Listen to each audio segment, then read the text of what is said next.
Со песни и шетање од врата на врата, малите коледарчиња го обележуваат Коледе во Струмица. Торби полни со овошје и ситни подароци понесуваат од домовите на граѓаните, на кои им го навестуваат Христовото раѓање. Пред Бадник пак се големите коледарски и бадникови огнови. Според фолклористите, огнот е остаток од древното славење на раѓањето на новото сонце и е символ на светлината, топлината, но и новиот почеток.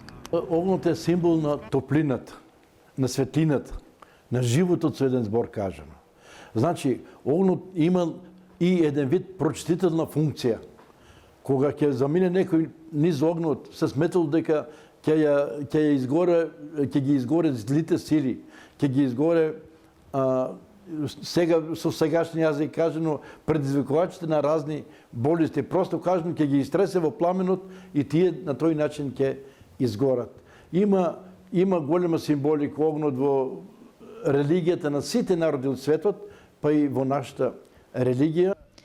Традиционалните коледарски песни кои се уште обстојуваат во овој крај повикуваат на плодност, успешни жетви и полни амбари, големи стада и здрави рожби, но и благослови за семејството. Во последните години пак, епархиите организираат бадникови поворки во кои се пеат песни за Христовото раѓање.